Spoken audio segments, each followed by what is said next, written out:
बिस्मिल्लाहिर्रहमानिर्रहीम। सलावत दुरूद पाक पढ़ लें। मुश्किल से 1-2 मिनट का ये पूरा अमल है। आपको इस तरह से अपनी दोनों मुट्ठियां बंद करके जो अमल बता रहा हूं वो पढ़ लेना है। फिर जब आप पढ़ेंगे तो इस दुआ में 2 हुरूफ आएंगे। उसमें पहले हुरूफ पर एक मुट्ठी खोल लेनी है और दूसरे हुरूफ पर दूसरी मुट्ठी। तो इंशाअल्लाह एक ही बार में किसी की चाहत जो आप चाहते हैं वो फौरन आपको मिल जाएगी और कोई दिली मुराद होगी इंशाअल्लाह ताला आता होगी।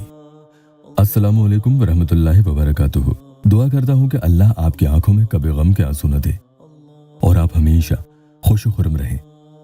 या अल्लाह वेबसाइट ऑफिशियल यूट्यूब चैनल पर आज का जो अमल बता रहा हूँ ये मरहूम सैयद शाद गिलानी साहब का बताया हुआ बहुत ही मुजरब और गारंटीड अमल है।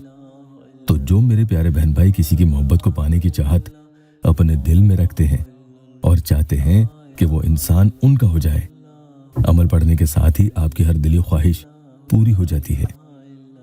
वुजू में करना और जायज मकसद हो, सब्र के साथ काम लें। शिकायत से मामले उल्टे पड़ जाते हैं।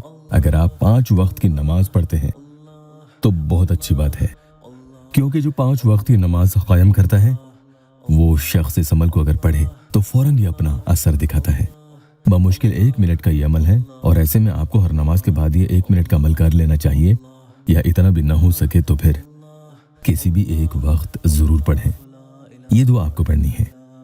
बिस्मिल्लाहिर्रहमानिर्रहीम। या अल्लाहु या रहमानु या रहीमु या हय्यु या क़य्यूमु या समीउ या बसीरु या हलीमु या वदूदु या मुस्तआनु। काफ हा या आयन साद हा मीम आयन सीन काफ बिरहमतिक या अरहमर राहिमीन। बड़े कमाल की दुआ है। तरीका इसे पढ़ने का यही होगा कि जब आप पढ़ना शुरू करें तो इस तरह से आपको अपने दोनों हाथों की मुट्ठी बना लेनी है, इस तरह से। फिर ये मुट्ठी कस के बना कर रखें और इस दुआ को पढ़ना शुरू करें। अब दुआ पढ़ने का तरीका थोड़ा सा अलग है। या अल्लाहु या रहमानु या हय्यु या क़य्यूमु। अब यहाँ क़य्यूम या अल्लाह पाक का इस्म आज़म है। क़य्यूम पर जैसे ही आप पहुंचे तो इस तरह से अपने राइट दाएं यानी सीधे हाथ की मुट्ठी खोल लें। खोलते हुए आपका जो भी मसला है उसके बारे में सोचें, उसके बाद आगे पढ़ना जारी कर दें। या समीउ या बसीरु या हलीमु या वदूदु।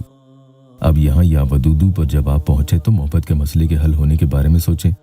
जो भी आपका मसला है, जहाँ कहीं भी आप जिस हाल में हो वहीं बैठे बैठे ये अमल कर सकते हैं। इंशाअल्लाह फौरन आपका मसला हल होगा। कोई चाहता है कि सामने वाला लौट के आ जाए या खुद अपनी गलती की माफी मांगे, या वही शादी के लिए आगे होकर खुद हाँ कर दे और शुरुआत भी खुद करे, या फिर किसी के घर वाले शादी के रिश्ते के खिलाफ है तो उनके बारे में सोचें। कोई भी मसला हो उसके बारे में सोचते हुए आपको ये दुआ पढ़नी है और पढ़ते हुए या वदूदु पर पहुंचे तो जैसे बताया है वैसे सोचना है। उसके बाद या मुस्तआनु पर जब पहुंचे तो अपने उल्टे यानी बाएं हाथ की मुट्ठी खोल लें। पहले आपने क़य्यूम पर पहुंचते ही दाईं मुट्ठी खोल ली थी, उसके बाद या मुस्तआनु पर पहुंचकर बाईं मुट्ठी खोली है। खोलते हुए फिर से आपका जो मसला है उसके बारे में आप सोचेंगे। ये इस तरह से दोनों मुट्ठियां खुल गई हैं। आगे पढ़ना जारी रखें।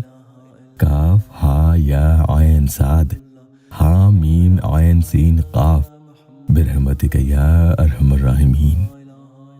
अब क्या करना है, इसी तरह से आपको ये दुआ 7 यानी 7 दफा पढ़नी है और ये अमल दिन में जितनी बार आप चाहे कर सकते हैं।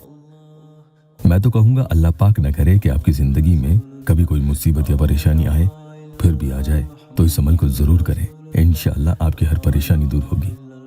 दिल की हर ख्वाहिश इंशाअल्लाह कभी बाकी न रहेगी। कई बार वक्त लग जाए तो घबराना नहीं है, हिम्मत रखें।